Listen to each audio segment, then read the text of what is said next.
So why am I moving from Seattle?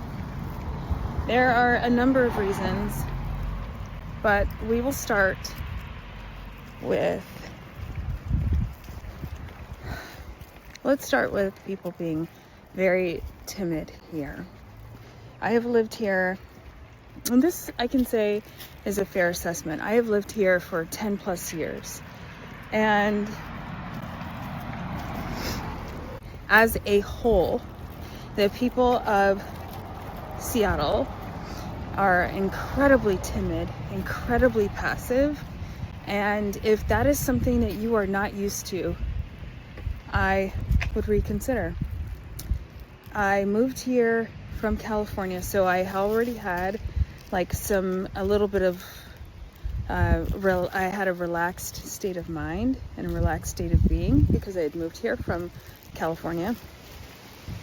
And to be specific, I moved from LA. So I, was on the beach and I had a very relaxed state of mind when I moved here. And over the past 10 years, relaxed state of mind, which is what I needed. I needed a quiet city, a relatively quiet city to escape from what I was used to. And Seattle was perfect for it.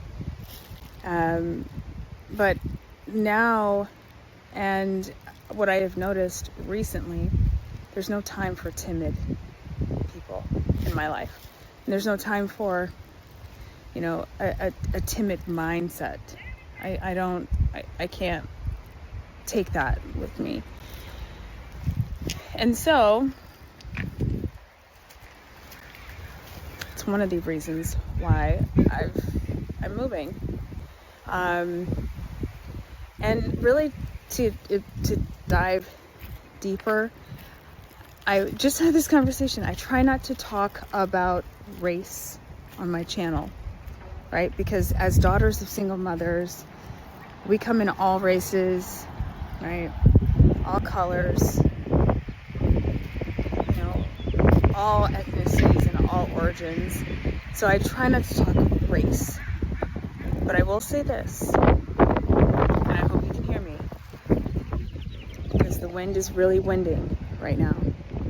But I hope you can hear me, that living in Seattle as a Black woman has been a challenge, and it's on its own. And I'll talk about that. I will say that it is so easy to feel invincible here. Any therapist would advocate for being in a place where you feel unseen. And for me, that has been Seattle. And I hope you can hear me with all of this wind that is blowing right now. If you are a Black woman and you are moving to Seattle, be prepared. Prepare yourself. The amount of passive people, and even if you're not from here, you adapt, right? And that's any city you live in. And I feel like the people that have moved here from other parts of the country and other parts of the world, where they are incredibly forward and straight to the point, move here and they become passive. It's inevitable. If you let it happen. It's easy to fall into that passive trap. And I've tried my hardest to not fall into that trap. Black folks here tend to not want to take up space, right? Feel uncomfortable in taking up space. Where is he? Okay.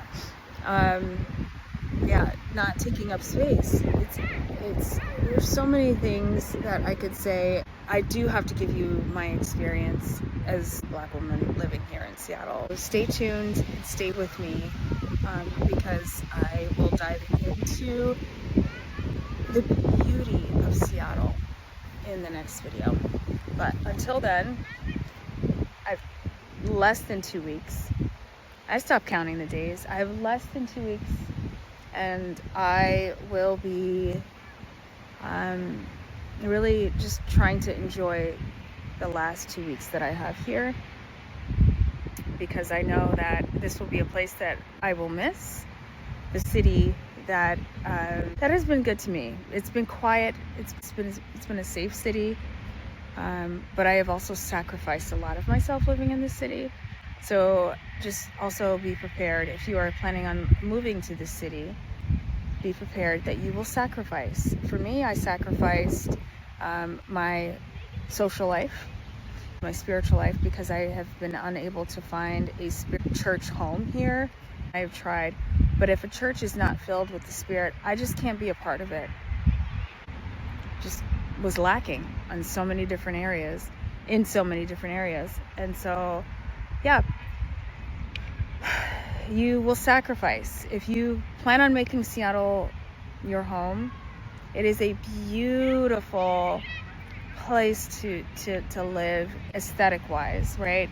The greenery, the eagles that you see flying ahead.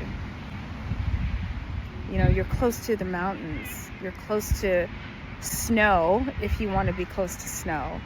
You are far enough away you can be far enough away from the noise of Seattle downtown if you want to. I in West Seattle, and West Seattle is its own area in that it is like, it's very similar to the town that I grew up in New York, and it's quiet, it's lush, it's green.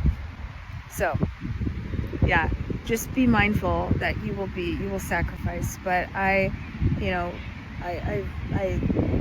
have reached the epitome of burnout living here. So, hey Jet, over here. Anyway, I have a dog that likes to wander off, and he was further out than he actually even knew what was good for him. Dude, what was that about? What was that about? You don't even know what could have happened to you. You don't even know. There's an eagle that could have came and got you. Okay? So, thank you all for joining. If you like my content, like, comment, and subscribe. And I appreciate you all for being here. Thank you so much. And until next time, bye for now. And as always, I have to always, and forever always give glory and honor to God for restoring my voice in more ways than one. And that is a continuous journey. And thank you all for being here. Until next time, bye for now. Bye.